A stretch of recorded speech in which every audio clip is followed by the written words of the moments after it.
Contra-reforma. Artigo escrito pelo professor Edgar Dias de Vasconcelos. A Contra-reforma foi um movimento religioso e político que aconteceu exatamente na Europa, desencadeado pela Igreja Católica precisamente no século XVI.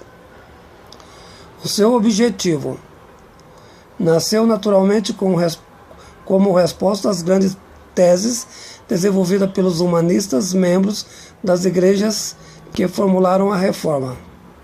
A Contra-Reforma foi um movimento de reação ao protestantismo e à filosofia iluminista. Do mesmo modo, a natureza de uma política que sustentava na criação do Estado moderno.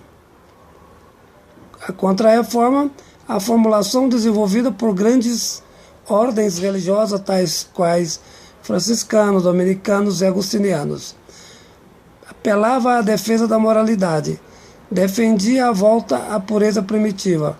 Por outro lado, a Contra-Reforma nasceu em proposição ao avanço de pensamentos liberais embutidos na Reforma Protestante, desenvolvida por Martins Lutero. O referido movimento de variável católica, em um primeiro momento, procurou definir a doutrina da Igreja e, sobretudo, tinha como objetivo disciplinar o clero.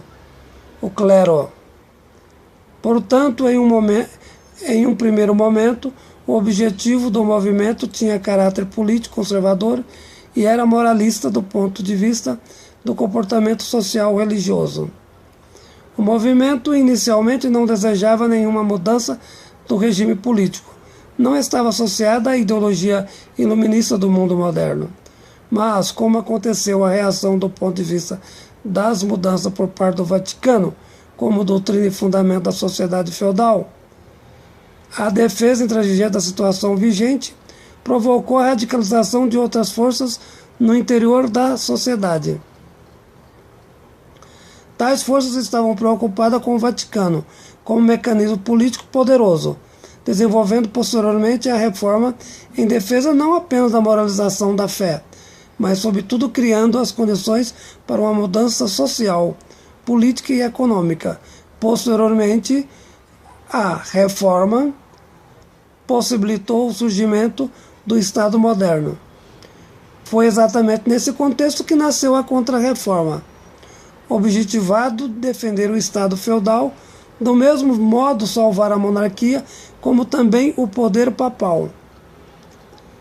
Os meios usados pela Igreja Católica para efetivar a sua reforma foram criadas diversas ordens religiosas para cumprir tal papel.